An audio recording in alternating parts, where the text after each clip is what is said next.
Y a continuación, Igor nos va a decir qué hay de nuevo en el tratamiento de estos defectos. Bueno, yo quería agradecer también pues, que Carmen y Inés se hayan armado de valor para venir aquí a hablar también, y agradecer también a Johnny y a Maya por haber participado en el trabajo. Bueno, entonces yo os voy a dar la última charla mía, que es la de las nuevas tecnologías para el tratamiento de los defectos óseos. Entonces, bueno, ya sabemos todas las alternativas actuales que tenemos para tratar estos defectos, pues el cemento, los aumentos, autoalinjertos, vainas y conos, y ya cuando los defectos son mayores o segmentarios y no nos queda otra opción que usar las megaprótesis. Entonces, de todas estas alternativas, pues nos viene muy bien para los defectos de tipo 1 a 2B. Los tipo 3 son cuando deberíamos de usar ya las vainas y los conos, y es donde más o menos nos vamos a centrar, porque a veces son insuficientes. Para este tipo de efectos lo ideal sería un anclaje metafisario, ya que tanto las vainas como los conos permiten rellenar o anclarse en los defectos grandes de la zona 2, y por esa estructura microporosa que tienen, pues permite una alta integración con una baja tasa de aflojamiento. Como ya se está diciendo a lo largo del día, pues la supervivencia a los 2 años es cercana al 100%. Hay una pega, que es que tanto los tamaños como las formas de estos dos tipos de implantes están estandarizadas y en el mercado hay poca diversidad. Eso nos va a llevar a tener que preparar el lecho y perder stock óseo y, en consecuencia, aumentar el tiempo quirúrgico, que son dos de las cosas que nosotros no queremos cuando nos enfrentamos a una revisión: perder más hueso y alargar el tiempo. Entonces, la alternativa ideal que a nosotros nos gustaría tener sería un implante customizado que se adapte bien a la forma del defecto para no tener que retirar más hueso, que además sea barato, que se osteointegre correctamente en el paciente y que tenga unas propiedades mecánicas similares al tejido óseo. Ahí es ahí donde entra en juego pues, el papel de la impresión 3D, que nos va a permitir hacer un diseño customizado en distintos tipos de pacientes. Ya hay suficiente evidencia científica que habla que el uso de la tecnología aditiva es útil tanto para la planificación de los defectos y de las cirugías como para el tratamiento de los defectos masivos. Además, podemos diseñar un defecto que tenga ya como la quilla correspondiente para un implante específico, e incluso podemos fabricar un implante que tenga todo ya en una pieza, como en esta imagen que tenemos, que ya tiene la bandeja tibial con el anclaje metafisario y el vástago. Cuando hablamos de tecnología aditiva, pues la gente se imagina pues, que es una máquina que, así por arte de magia, fabrica una pieza. Pero es un poco más complejo. Hay muchas formas de llegar a cabo a producir ese customizado, esa pieza. En el campo de la medicina, principalmente, tenemos dos. La fusión de polvo en cama, que es que tenemos una máquina en la que se echa un material en un polvo de un grano específico, de un grosor, y hay un láser que va aglutinando, fusionando ese material para ir haciendo una capa. A consecuencia pasa un rodillo, deposita otra capa de un grosor específico y vuelve a generar otra capa. Y así sucesivamente hasta tener pues, estructuras de una complejidad o productos de una complejidad estructural muy alta que no se pueden fabricar de otras formas. Y luego, por otro lado, tendríamos la deposición directa. Entonces, aquí tenemos un cabezal por el cual se va introduciendo el material por unos conductos y luego un láser lo va fundiendo y lo va depositando en una superficie. Con esta tecnología, bueno, controlando la posición del cabezal y de la cama en los 3 planos del espacio, pues podemos hacer objetos como los que estamos viendo en el vídeo de abajo, que también son complejos, pero no alcanzan la complejidad estructural que puede tener o que se puede llegar a crear con los otros, con las otras técnicas.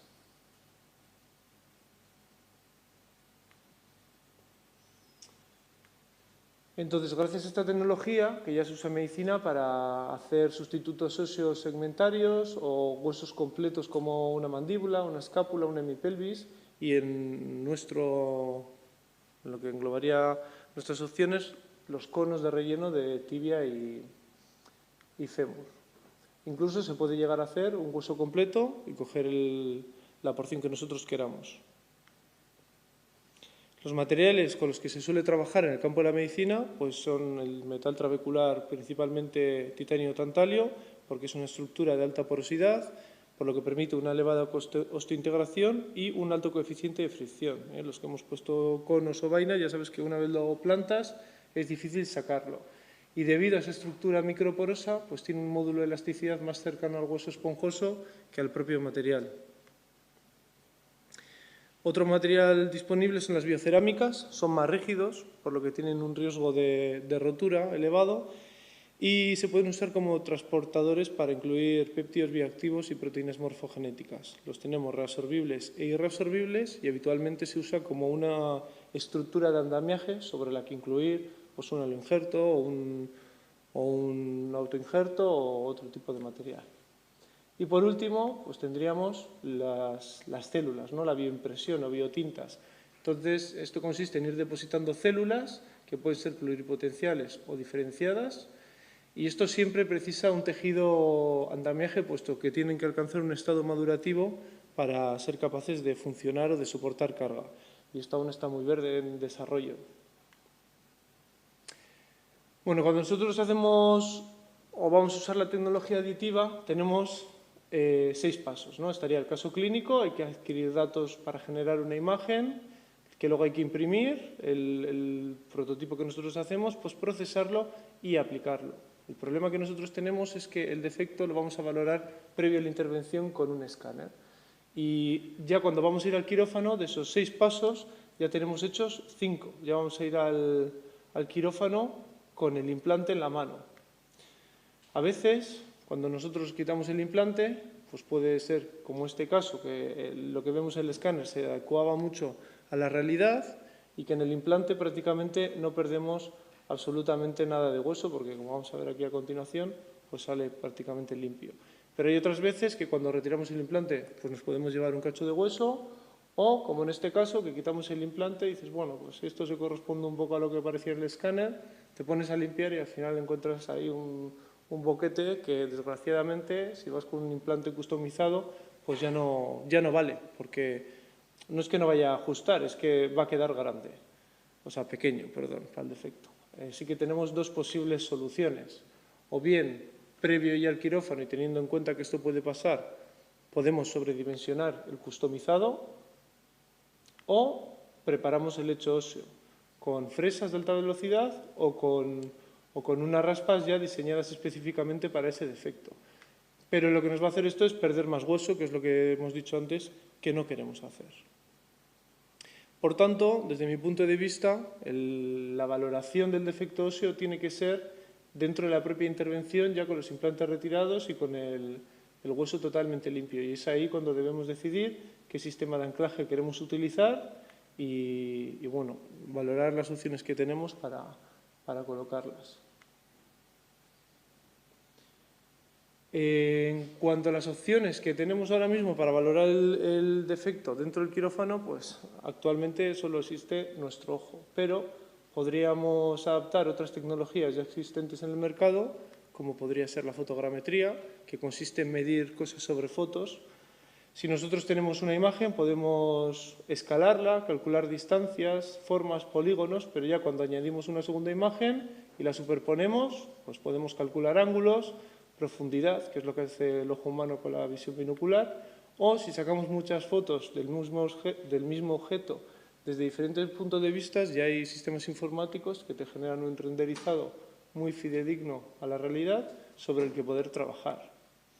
Bueno, y esto se suele aplicar en arqueología, para la cartografía de mapas, igual lo que todos más conocemos y no sabíamos que era fotogrametría, pues es el famoso Google Earth. Tenemos también el LIDAR, que es parecido a la fotogrametría, pero tiene un láser que produce su propia luz y entonces no depende de las características ambientales de cuando se está sacando la foto, y además, como es un láser, tiene cierta penetrancia sobre los objetos sólidos, por lo que se usa lo que suelen usar los Teslas con su autopilot para generar un entorno virtual sobre el que el coche decide por dónde tiene que ir. Y también se ha usado en Guatemala, en Tikal, que es una reserva maya muy importante, para encontrar estructuras que estaban ocultas entre la maleza. Igual no es una Tikal, pero bueno, ahí una vez aterrizó el halcón milenario. Entonces, gracias a esta tecnología, consiguieron descubrir hasta 60.000 estructuras que estaban ocultas entre la selva, que a simple vista no eran capaces de encontrar. Aquí vamos a ver un vídeo en el que vemos las diferencias entre la fotogrametría y el LIDAR y podemos ver cómo con el LIDAR la resolución y el nivel de detalle que se alcanza es muchísimo mayor, ya que, como he dicho, aparte de penetrar en los objetos, no necesita luz ambiental para captar el detalle.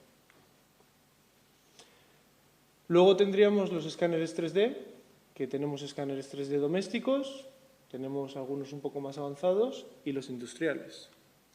Esto pues, no deja de funcionar, se va pasando el escáner alrededor del objeto, genera una nube de puntos con una malla y un sistema informático pues, nos genera un objeto tridimensional sobre el que podemos trabajar o visualizarlo desde cualquier punto del espacio.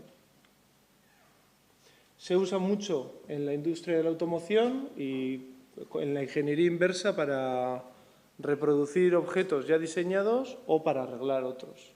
Entonces, esto de la ingeniería inversa, que así suena un poco raro, pues consiste, también llamada retroingeniería, consiste en la obtención de información o un diseño a partir de un producto final. Es lo contrario al proceso industrial habitual o la ingeniería directa, en la que un ingeniero pues, se pone a diseñar un producto, luego lo produce y lo tiene en la mano. Bueno, pues aquí empezaríamos desde el producto final, que en nuestro caso sería el hueso con el defecto óseo ya limpio, lo escanearíamos o usaríamos un LIDAR o alguna tecnología de las que hemos hablado.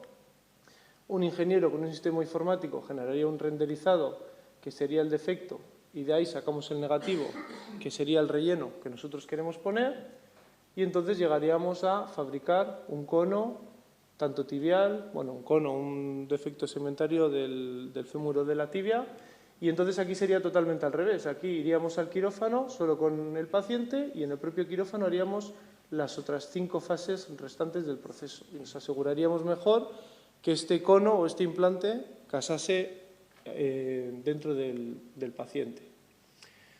Estas 3 tecnologías, tanto el LIDAR como los escáneres 3D como la fotogrametría, ya hay tablets y teléfonos móviles que lo tienen integrado y son capaces de generarlo. O sea que no es una cosa así tan a años vista. Entonces, desde mi punto de vista, dentro de unos años habrá que integrar estas tecnologías. Yo no tengo duda de que en X años habrá una impresora en una sala anexa en el quirófano. Esta, por ejemplo, es una impresora doméstica, es la que yo tengo en casa, que vais a ver que en un lapso de unos 24 minutos genera una estructura que podría corresponderse como un cono de tibia o una estructura tipo scaffold que podríamos utilizar. A ver, esto es una impresora doméstica, una impresora industrial es muchísimo más rápido. O sea que dentro de unos años esto lo va a generar en muchísimo menos tiempo de lo que aquí tarda. Y luego, por otro lado, hay que integrar algo que nos dé la imagen intraoperatoria, que puede ser un escáner, pero esto supone un gasto bastante grande, con cambio de la infraestructura, hay que plomar las paredes. Entonces, bueno, quizás lo que podríamos hacer es poner en un punto que siempre está mirando al paciente, como las cámaras que tienen algunas lámparas, pues un LIDAR o un escáner, y en una sala anexa haber un ingeniero que hace el renderizado, con la impresora se produce, se postprocesa y ya lo tendríamos listo para implantar en el paciente. Eso desde mi punto de vista sería pues, lo ideal. Y en un futuro próximo, ¿por qué no? ¿Quién sabe? Igual, incluso... Organova even started selling bioprinted human liver tissue as a commercial product. Igual incluso imprimir directamente en el paciente, tanto en nuestro caso como en el caso de las fracturas. Ya hay estudios en los que se ha hecho impresión in situ de defectos óseos. Y en cuanto a los materiales, bueno, pues obviamente lo que se dejará de usar el metal trabecular, el titanio, para usar biotintas. El problema de esto es que, como ya he dicho, no son capaces de generar un soporte estructural inmediato y nosotros cuando operamos a un paciente y le cambiamos la rodilla lo que queremos es que pueda cargar desde el primer día. Entonces, una de las opciones sería, podríamos generar una estructura en 3D que haga de soporte estructural y rellenarlo con pues, un hueso esponjoso que sea impreso con células del propio paciente y que madure con el tiempo o se integre para que esa jaula deje de hacer la función. y que tendría una mejor tasa de osteointegración. Entonces, a modo de conclusiones, bueno, pues que todavía falta desarrollo para el tratamiento de los defectos, hay que disminuir los tiempos, mejorar los materiales y que hasta ese momento pues, nos tenemos que adaptar a lo que existe en el mercado. Cada problema al que vamos a encontrarnos va a necesitar una solución específica, por eso lo de la customización, y es que bueno, yo creo que todavía tenemos mucho recorrido y que lo mejor pues, todavía está por llegar.